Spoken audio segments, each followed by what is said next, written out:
What if I told you one of the most beloved quarterbacks in NFL history became a national embarrassment overnight? Well, that's what happened to Brett Favre. But after days of research, I think I discovered the real reason he's become so hated. And even though most fans have only seen the headlines of this story, no one has dug this deeply to uncover what actually happened and reveal how Brett Favre helped defraud the United States government out of almost $80 million. Until now. This story starts about 7 years ago, on April 20th, 2017, when Favre texted then Mississippi Governor Phil Bryant asking for his influence to get donations and sponsorships for a $4 million volleyball facility Favre and his wife were trying to build at the University of Southern Mississippi. Favre, an alumni of Southern Miss, wanted to lead the charge on a facility that would rival other much larger universities in an attempt to return the Golden Eagles to their glory days. An added bonus would be that Favre's daughter would attend the school to play volleyball the following year.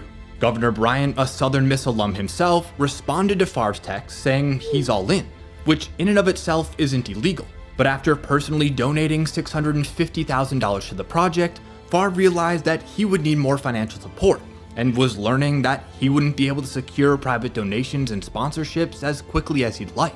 So the Southern Miss athletic director John Gilbert introduced Favre to another alumni named Nancy New.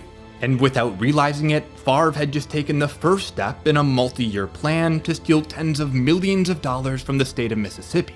Now, Nancy New can be described as the linchpin to this entire operation, because she acted as the middleman between public welfare money and private projects. By titles, she was the head of the Mississippi Community Education Center, a nonprofit that's supposed to provide educational services primarily to underserved students, families, and teachers with state funding. However, as Mississippi Today puts it, the state would use her nonprofit as its piggy bank for projects it couldn't find funding for elsewhere. That's why when Favre was having trouble finding funding for his volleyball facility, the school's athletic director knew to put Favre in touch with Nancy New to see if she could help him raise the money. And after meeting on June 16, 2017, Nancy agreed that she could help Favre come up with the remaining $4 million. There was just one problem. Favre had noticed that athletic director John Gilbert was very leery of accepting such a large grant, presumably because it would look suspicious, especially given it would be coming from a nonprofit that's supposed to be funding underprivileged schools, not college athletic facilities. And as John Gilbert started getting cold feet, Favre did too, sending Nancy a series of texts in July about whether she could keep this confidential, so Favre could avoid facing any public backlash. Nancy assured him they could, which helped Favre get back on board with the plan. But that still didn't stop the school from worrying about accepting the money. However, that didn't slow down Favre and Nancy, because by August 2017, they had not only worked out a plan to get the funding for this project, but to also pay Favre for his help in coordinating it. Nancy assured Favre that the media wouldn't find out that he had been paid or how much, and she even told him that she had just called Governor Bryant and gotten him on board with their plan. And just like that, they were off to the races. $5 million in funding from Nancy's nonprofit was approved in October of 2017. And then 2 days after Christmas that same year, Favre Enterprises received an additional $500,000. The plan was officially underway, and there was no going back. But it wouldn't be long before alliances began to unravel. By 2018, the volleyball facility was in the planning process, and at the center of it all was Brett Favre. He had become obsessive over the project, to the point that contractors began complaining to the university because Favre continued to contact them almost daily asking for updates on the schedule. And by the spring of 2018, it was starting to look like the facility was going to cost at least $6.9 million, almost a full $2 million more than Favre and Nancy had planned for. But to ensure construction could start on time, Favre and his wife committed to paying for most of the difference, signing a donor agreement to fund an additional $1.4 million. But at the moment, it seemed like Favre actually had no intention of paying that money, because when he wasn't hounding contractors for schedule updates, he was texting Nancy with requests for more money, whether it be for this project or ones that hadn't even been planned yet. At the same time, he was actively working with Governor Bryant to try and find ways to cut building costs, including using cheap prison labor or getting the governor himself to meet with builders to try and get them to lower their prices. But none of it worked. And by the end of 2018, Favre was still on the hook for $1.4 million, all while personally being paid another $600,000 from Nancy's nonprofit. And things were only going to get worse before they got better. because a year later in 2019, the volleyball facility was still having funding issues. Favre was first made aware of them when Nancy texted him that she was concerned about not being able to help him with the extra money as she had planned. This resulted in Favre texting Governor Bryant and practically begging for his help. A week later, Favre texted the governor again, but this time about building a new football facility. Evidently that week, Deion Sanders and his son Shedeur were set to visit Southern Miss, and Favre wanted to know if he could tell them about an indoor football facility they may or may not start building in the next year and a half. Spoiler alert, Southern Miss wasn't planning on building any such facility in that time frame. But that didn't stop Favre from telling Deion himself that the school planned on breaking ground on a state-of-the-art indoor facility in less than 2 years. And now Favre was texting the governor for the third time in a week, asking for his help and commitment on the promise he had just made. Favre tells Governor Bryant that a facility like this could help in the recruiting war and give the university instant credibility to become relevant again. But in a moment of ultimate foreshadowing, the governor reminded Favre that use of these welfare funds are tightly controlled, and any improper use could result in violation of federal law. The governor even later vented his frustrations about Favre to a colleague, saying, "Brett Favre is blowing me up over that proposal Nancy New submitted for the center at Southern Miss. Brett needs more to do in his life." However, like clockwork, Favre texted the governor again 3 days later, asking for some extra time on the final $1 million payment he owed the university to complete the volleyball facility. To which the governor replied, "We have to follow the law. I'm too old for federal prison." Now, at this point, it's the fall of 2019, a full 2 years after the indoor volleyball project started, and it's nearly complete. All that's left is for Favre to settle up on the remainder of his $1.4 million commitment to the university from almost 2 years prior. But it's becoming obvious that Favre doesn't seem to think he should be the one to pay it. So he texts the governor again, asking whether or not he should pay the remaining balance himself, or ask for an extension in an attempt to hold out for more money from Nancy. Governor Bryant tells him to ask for an extension, but there's a distinct change in his tone. He tells Favre that he can't do any more favors for him, as it could potentially be a criminal offense. And he reminds him that all they can do from here on out is follow the law. But at this point, Favre is relentless. It's now election season, and he's worried that his volleyball facility won't be completed if the Republican candidate Tate Reeves doesn't win. Favre texts Bryant constantly, asking for updates on current and future funding for new facilities at Southern Miss. According to Governor Bryant's record, Favre was bothering him so much that when the volleyball facility was finally completed in December 2019, it was more of a relief than anything.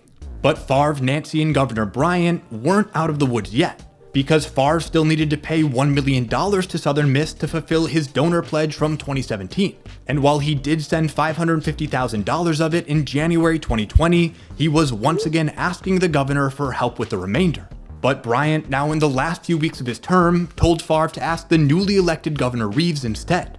And this is where things officially began to take a turn for the worst. See, after Governor Bryant referred Favre to the newly elected Governor Reeves, he went to Southern Miss's president to see what he thought of all this. And their conversation perfectly sums up the reason this entire plan failed.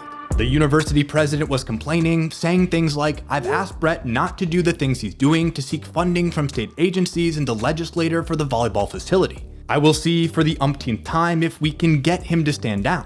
The bottom line is he personally guaranteed the project, and on his word and a handshake, we proceeded. It's time for him to pay up. It really is just that simple."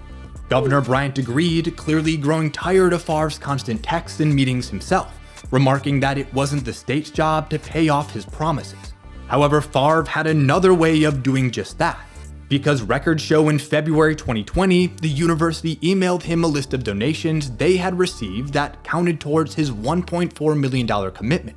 The list included donations from Favre's former teammate Aaron Rodgers, singer Jimmy Buffett, and Governor Bryant's Political Action Committee. In total, these donations accounted for over $750,000, just enough to cover the remainder of Favre's pledge. But as it turns out, that money wouldn't matter, because the same month, Nancy New and 6 other state officials were arrested for participating in a welfare scandal that saw state money that was supposed to be spent on programs for low-income residents instead being used to pay for things like drug rehab, upscale hotels, first-class travel, and 6-figure salaries. These arrests naturally made people curious about where else the money was going, And on February 27th, Anna Wolf of Mississippi Today made the first connection between the developing scandal, Brett Favre, and Southern Miss's new volleyball facility. This led to more audits, one of which revealed that Favre Enterprises was paid $1.1 million during the construction process for speeches he allegedly never made. Naturally, Favre was freaking out, even texting Governor Bryant to ask him whether or not he should tell the reporter the truth. He didn't. And on May 6th, Favre posted a series of tweets denying that he knew he had done anything wrong, while also committing to paying back the full amount he was personally paid. And he did. Well, almost all of it. That's because in October 2021, Favre was also ordered to pay $228,000 worth of interest, to which he responded that the state auditor working on this case had been lying about how much he had repaid. That same day, the state auditor accused Favre of lying too, and they weren't done with him yet. Now, it wasn't until May 2022 that the state filed their civil lawsuit against Favre, Nancy, and 34 other people. And while the lawsuit may seem complicated, it essentially boils down to one simple question. How many of these people knew the money they were spending were illegally used welfare funds? Favre and his legal team claimed that he had no idea. They even tried to get his name taken off the case by claiming that the only reason he was on it in the first place was because of his status as a national celebrity. Favre even went so far as to defend his name by filing 3 separate defamation lawsuits against the state auditor, Shannon Sharpe, and Pat McAfee for shamelessly and falsely attacking his good name to advance their careers. However, after a judge ordered Favre to remain on the lawsuit, his defamation lawsuits were quickly dismissed. And that's where we are today.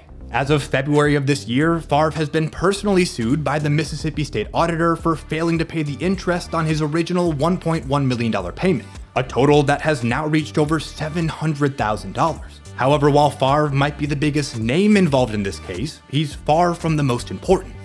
In total, $77 million in welfare funds were misspent in Mississippi, making it the largest public fraud case in state history. Today, 47 defendants are named in a civil lawsuit, including the former director of the welfare agency, John Davis, and the former head of the nonprofit responsible for spending the money, Nancy New, both of whom have pled guilty and face a maximum of 100 years in prison.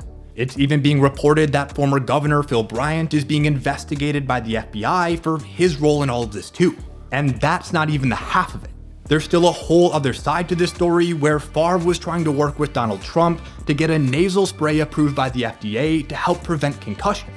He also allegedly used welfare money to buy more shares in the company. So if you want to hear that story, make sure to like this video and let me know in the comments. And as always, thanks for watching.